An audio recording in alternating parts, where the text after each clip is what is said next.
La foi, c'est si simple, mais ô combien surprenant. Surprenant comme cette résurrection au matin de Pâques que personne n'avait pu prévoir. Les disciples ont été surpris. Marie-Madeleine, la première qui a pris Jésus pour le jardinier.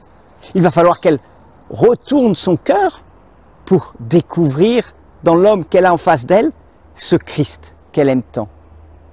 Surpris comme les disciples, vous savez, qui s'en allaient vers Emmaüs, tout tristes, qui ont parlé avec Jésus sans le reconnaître, qui se sont fait enseigner par Jésus les Écritures et qui l'ont reconnu arrivé à Emmaüs lorsque Jésus a rompu le pain et qu'il est parti, qu'il a disparu de leurs yeux.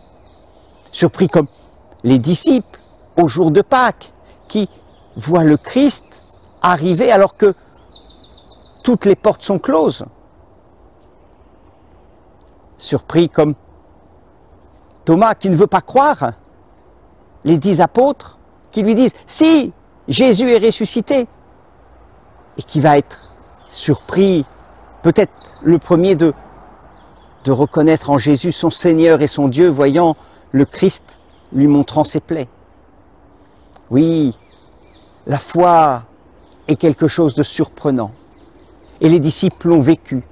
Pendant 40 jours, Jésus, ressuscité, va se manifester à eux. Il va manger avec eux. Il va continuer à leur ouvrir à l'intelligence des Écritures. Et puis, il va monter au ciel. C'est la fête de l'Ascension. Ce fait, cet événement de l'Ascension, il nous est raconté dans les évangiles, bien sûr, plus particulièrement chez Saint Luc. Mais allons vite voir Alexandre. Quittons notre jardin et demandons à Alexandre de nous dire comment les évangiles, comment la Bible nous parle de cette montée de Jésus au ciel. Alexandre! Alexandre! Seigneur, ton serviteur écoute. Alexandre! Père Bertrand? Ah! Encore un séminariste qui se prend pour Samuel. Alexandre, va à la bibliothèque et parle-nous de l'Ascension. Merci!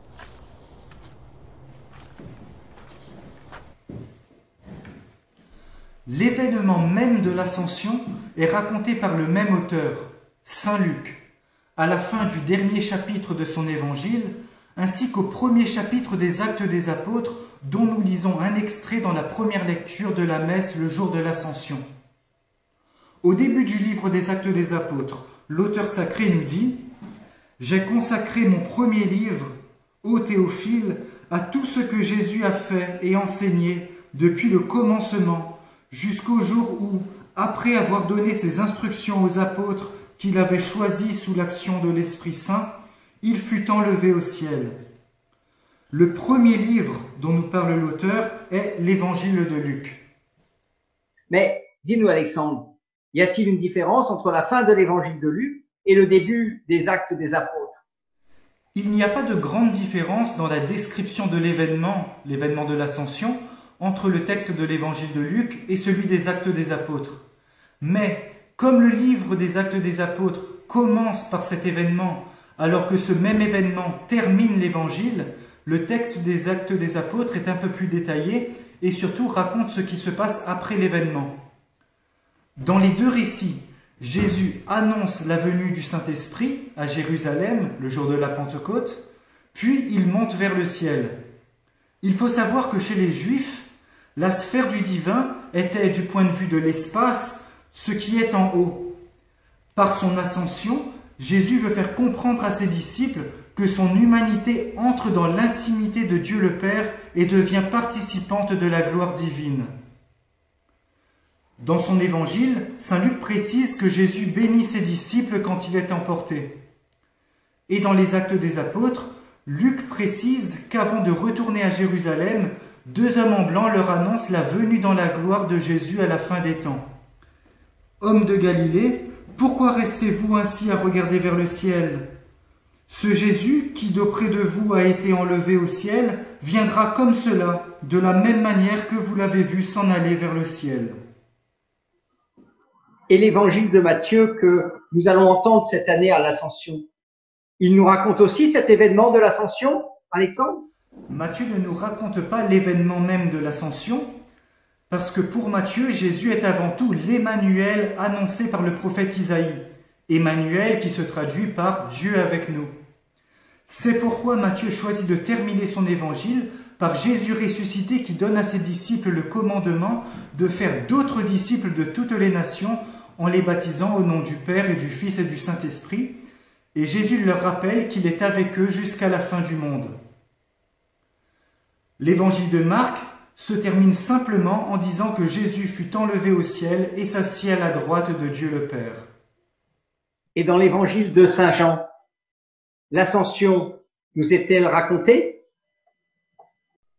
Dans l'évangile de Saint Jean, l'événement de l'Ascension n'est pas raconté, mais Jésus annonce plusieurs fois son départ. Par exemple, « Maintenant je vais à celui qui m'a envoyé » Jean 16, 5. Ou bien quand Pierre demande à Jésus « Où c'est qu'il va ?» Jésus lui répond « Où je vais, tu ne peux pas me suivre maintenant, mais tu me suivras plus tard. » Ou encore au chapitre 20 « Je monte vers mon Père et votre Père, vers mon Dieu et votre Dieu. » Ce que Saint Jean nous enseigne, c'est que le départ du monde visible de Jésus est la condition nécessaire pour la venue du Saint-Esprit.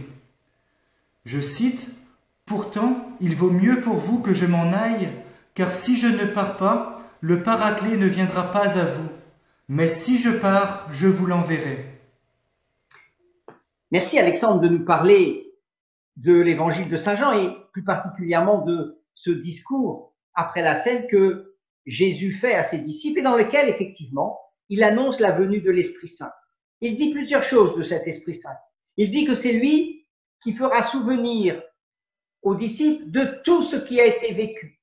On peut ainsi penser que les évangiles sont un des fruits de l'Esprit Saint. Il leur dit aussi que cet Esprit est un défenseur, un paraclet, qui vient en eux témoigner du Christ, prendre la défense des disciples. Ça me rappelle lorsque j'avais été appelé par Dieu. J'ai annoncé à ma famille que j'allais peut-être rentrer au séminaire, que je voulais faire des études pour devenir prêtre. Et ma famille m'a donné de très très bons arguments pour me dire que je ne devais pas être prêtre, que j'avais fait des études, que je pourrais servir les pauvres grâce à l'argent que j'allais gagner, que j'avais mauvais caractère pour ceux qui en douteraient, et que donc Dieu ne pouvait pas appeler quelqu'un qui avait un mauvais caractère. Et au fond de moi, il y avait comme une voix, ou du moins une certitude qui se faisait pour me dire, eh bien c'est pour cela que je t'appelle. Et je crois sincèrement que c'était ce défenseur, l'Esprit Saint, qui en moi me donnait la force de témoigner de cet appel que j'avais reçu. Il nous dit aussi, Jésus, dans ce long discours, que l'Esprit Saint est celui qui est l'esprit de vérité. Il fait la vérité en nous. Et c'est pour ça que nous le connaissons. Et que nous le connaissons tous. Parce qu'en nous, il y a ce désir de vérité. C'est pas toujours facile. De vérité par rapport à ce que nous vivons. De vérité par rapport à ce que nous sommes. Mais c'est l'Esprit de Dieu qui fait la vérité en nous. Et si je recherche cette vérité, eh bien, je peux être sûr, effectivement, que je suis la voix du Seigneur et que j'ai en moi cet esprit qui me conduit.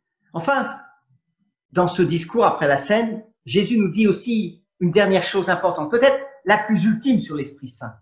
Il nous dit qu'il est, d'une certaine manière, le don ultime que Dieu fait à tous les hommes. C'est le don que Dieu ne cesse de donner à son Fils et le don que le Fils ne cesse de nous envoyer. C'est d'ailleurs ce que dit l'évêque lorsqu'il confirme, lorsqu'il fait l'onction sur le front, il dit « Reçois l'Esprit Saint, le don de Dieu ». Mais dis-moi Alexandre, est-ce que dans l'Ancien Testament, il est déjà question aussi de personnes qui montent au ciel, qui rejoignent, comme tu le disais, la sphère du divin, qui rejoignent Dieu. Tout d'abord, Enoch, dans le livre de la Genèse. Je cite, « Ayant suivi les voies de Dieu, il disparut, car Dieu l'avait enlevé. » Il y a surtout le prophète Élie, dont le récit de l'ascension est raconté au 2e chapitre du 2e livre des rois. Élie est enlevé au ciel par un char de feu sous les yeux de son disciple Élisée, qui récupère le manteau d'Élie, mais qui reçoit surtout une double part de l'esprit prophétique d'Élie.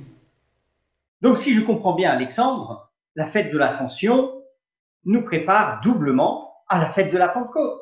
D'une part, Jésus monte au ciel pour nous envoyer l'Esprit Saint, et d'autre part, nous sommes, nous, ici, sur terre, un peu comme le prophète Élisée. Nous attendons une part de l'Esprit de Jésus, de l'Esprit que Jésus va nous envoyer. Alors, parle-nous donc de ce récit de la Pentecôte. Le récit de la Pentecôte est raconté au 2e chapitre du livre des Actes des Apôtres. Après que saint Matthias ait été choisi pour remplacer Judas Iscariote, le jour de la Pentecôte, alors que tous les disciples sont réunis, l'Esprit Saint se manifeste sous forme de langue de feu et se pose sur eux. Et ensuite, remplis d'Esprit Saint, les disciples se mettent à parler en d'autres langues, selon que l'Esprit leur donnait de s'exprimer. Il est possible que Luc évoque ici la glossolalie, donc le fait de parler en langue.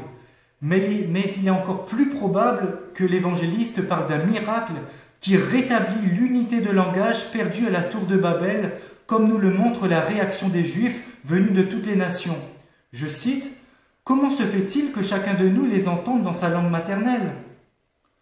Ce miracle annonce la dimension universelle de la mission des apôtres et de l'Église. Don de l'Esprit Saint, don des langues, mais dis-moi Alexandre, la Pentecôte, ce n'est pas aussi le don de la loi? Pentecôte signifie 50e. À l'origine, le 50e jour après la Pâque, le peuple juif présentait au temple les prémices de la moisson nouvelle qui avait mûri depuis la Pâque en 7 semaines. C'était donc une fête agraire. Puis la fête a changé de signification et à l'époque de Jésus, on commémorait la promulgation de la loi au sommet du Sinaï. Le livre de l'Exode raconte comment Moïse reçoit les tables de la loi qui ont été gravées par le doigt de Dieu. Et de la même façon, l'Esprit Saint que Jésus nous envoie d'auprès du Père grave la nouvelle loi parfaite de liberté sur les tables vivantes des cœurs de son nouveau peuple. Et ainsi s'accomplit ce qu'avaient annoncé les prophètes Joël, Jérémie et Ézéchiel. Je cite, « Je répandrai mon esprit sur toute chair. » Ça c'est Joël. Et voici venir des jours, dit le Seigneur, où je conclurai une nouvelle alliance avec Israël. Je mettrai ma loi en eux et je l'écrirai sur leur cœur. Nouvelle alliance, loi qui est inscrite au plus profond des cœurs. Tu sais, Alexandre, que je suis missionnaire de la miséricorde. Alors tout cela, moi, me fait penser à la rémission des péchés, au pardon que Dieu nous offre en Jésus-Christ. Et lorsqu'on parle de rémission des péchés, de don de l'esprit, n'y a-t-il pas un évangile qui nous parle de tout cela? Saint Jean, dans son évangile, place le don du Saint-Esprit le jour de la résurrection. Donc le jour de la résurrection, Jésus se manifeste à ses disciples et souffle sur eux l'Esprit Saint. Et il leur dit, « Recevez l'Esprit Saint, ceux à qui vous remettrez les péchés, ils leur seront remis, ceux à qui vous les retiendrez, ils leur seront retenus. » Merci Alexandre pour toutes ces précisions. Alors, si j'ose résumer, à Pâques, Jésus ressuscite. Il surprend tous ses disciples et pendant 40 jours, il les enseigne sur cette vie nouvelle, sur cette alliance nouvelle que Dieu vient de sceller avec toute l'humanité. Puis à l'ascension, Jésus monte au ciel. Il retourne dans la gloire de Dieu pour nous montrer le chemin vers le Père. Et du ciel, nous envoyer l'Esprit Saint. Et c'est à la Pentecôte que ce don se réalise. L'Église reçoit l'Esprit Saint, le don de Dieu, cet esprit de vérité qui nous fera souvenir de tout, cet esprit défenseur, paraclet, qui vient témoigner en nos cœurs de Jésus-Christ. Cet esprit don de la paix, don de l'amour de Dieu, qui réalise en nous le pardon de nos péchés. Alors, pour préparer nos cœurs à cette grande fête de la Pentecôte, cherchons à goûter cette miséricorde de Dieu pour ouvrir nos cœurs à cet esprit d'amour du Père et du Fils qui va nous être donné. Bonne fête de la Pentecôte à tous.